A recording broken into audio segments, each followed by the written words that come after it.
안녕하세요, 알렉스 강입니다. 지금 삼성전자에 물려있는 사람들이 많죠.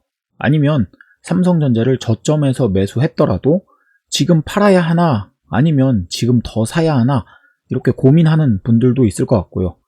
오늘은 삼성전자를 살펴보려고 합니다. 삼성전자 흐름이 우리나라 전체 증시랑 비슷하게 가고 있기 때문이죠. 그리고 삼성전자를 읽으면 우리나라 증시 흐름을 읽을 수 있습니다. 삼성전자는 작년 11월 이후로 이렇게 계속 올랐습니다. 그러다가 올해 초까지 반짝 이렇게 올라서 얼마죠? 96,800원까지 찍고 그 이후로 지금까지 한 달 동안 계속 이렇게 하락을 하고 있습니다. 하락하는 이유야 많겠지만 일단 수급 상황이 제일 큰 문제입니다. 삼성전자 차트를 보면 1월 11일 이때 고점이죠. 이때 이후로 기관의 매도가 조금 있었긴 있었지만 이렇게 흘러가다가 갑자기 이렇게 가파르게 매도를 더 크게 많이 하고 있습니다. 외국인은 그냥 꾸준히 이렇게 팔고 있고요. 이렇게 기관과 외국인이 함께 엄청나게 팔고 있기 때문에 여기에서 지금 개인들이 아무리 매수를 하려고 해도 삼성전자를 올리기엔 역부족입니다. 만약에 기관 외국인 중 이 하나의 주체라도 매도를 멈추고 아니면 최소한 이 매도세를 조금만 이렇게 줄여줘도 삼성전자는 충분히 반등할 수 있을 겁니다. 하지만 아무리 지금 개인들 주식 예탁 자금이 많다고 하더라도 기관이나 외국인이 이렇게 하루에도 몇 조 원씩 매도하게 된다면 상승하기 쉽지 않습니다. 그러면 삼성전자를 언제 이제 다시 봐야 될까? 언제 오를까? 이게 제일 궁금하죠. 먼저 차트에서 매물대를 살펴보겠습니다. 매물대를 보면 지금 이렇게 82,000원 정도의 하나의 이제 매물이 많이 이제 길게 있죠. 그러니까 이 82,000원에서 어느 정도 지지를 받고 있는 걸로 볼 수 있습니다. 이 82,000원이 되면 매수해야지라고 생각하는 사람들이 많다는 거죠. 그래도 이 기관 외국인이 계속 이렇게 매도를 계속 하게 되면 이때 이 아래에 있는 78,000원 정도 있는 매물대까지도 빠질 수는 있습니다. 그리고 여기서도 지지를 못하면 그 아래 74,000원까지도 빠질 수 있죠.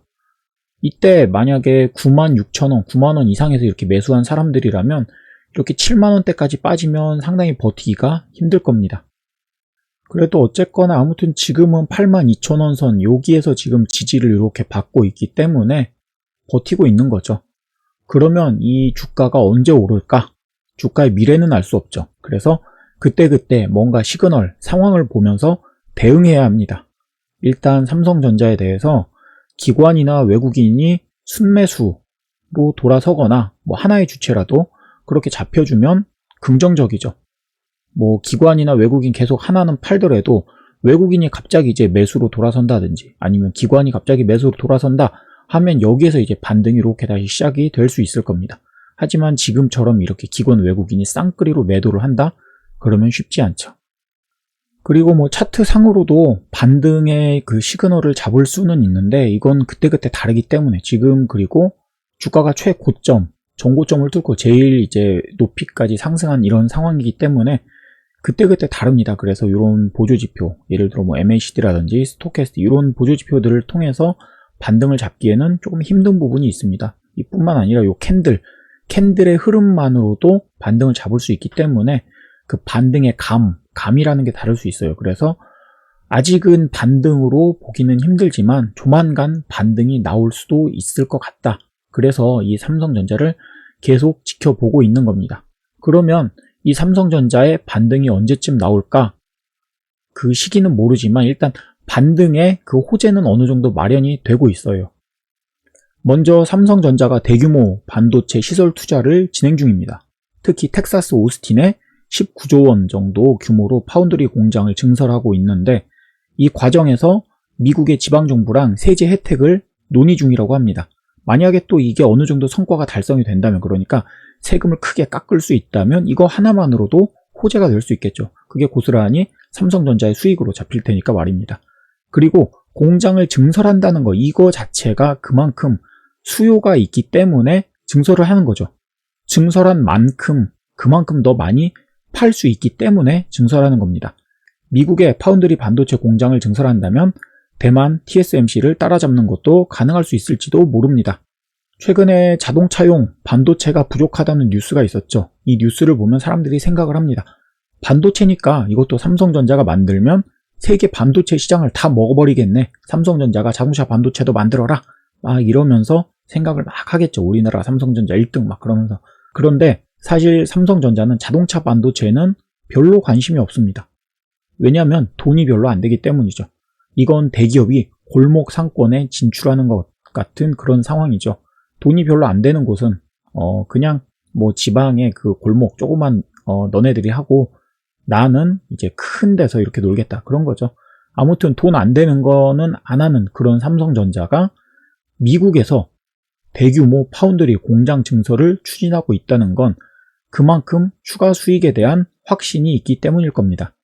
또 차세대 D램에 대한 경쟁도 시작되었습니다. 올해 반도체 시장의 슈퍼사이클, 그러니까 초호황이죠. 이런 호황이 예상되는 상황에서 더 좋은 D램 반도체를 만들어서 시장에 내놓는다면 경쟁에서 더 상대적인 우위에 서겠죠. 그래서 이런 거에 대한 경쟁이 계속 나오고 있는 상황입니다. 여기에서 하이닉스도 좋지만 삼성전자도 함께 경쟁을 하고 있기 때문에 삼성전자에도 뭔가 좋은 소식이 있지 않을까라고 기대가 되는 시점이죠.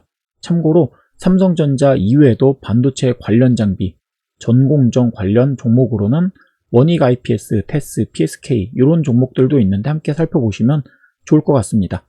다만 지금 삼성전자부터 시작해서 우리나라 반도체 관련 대부분의 종목들이 눌림목을 만들어가고 있기 때문에 삼성전자가 다시 반등할 때까지, 그러니까 기관이나 외국인 중에 하나라도 순매수로 좀 돌아서는 거 보고 아니면 개별 종목에서 반등의 모습이 나오거나 그러면 지금 누적된 이런 호재로 인해서 다시 반등장이 시작될지도 모른다는 그런 내용이죠. 그때까지 증시를 이제 잘 살펴보시면서 다음 반등의 시기에 이제 추가 매수라든지 물타기라든지 아니면 신규 매수라든지 이런 걸 고민해 볼 그런 시기인 것 같습니다. 언제가 될지 모르지만 그 상황을 보고 들어가셔도 좋을 것 같아요. 오늘 주식 이야기는 여기까지입니다. 좋은 하루 되세요. 감사합니다.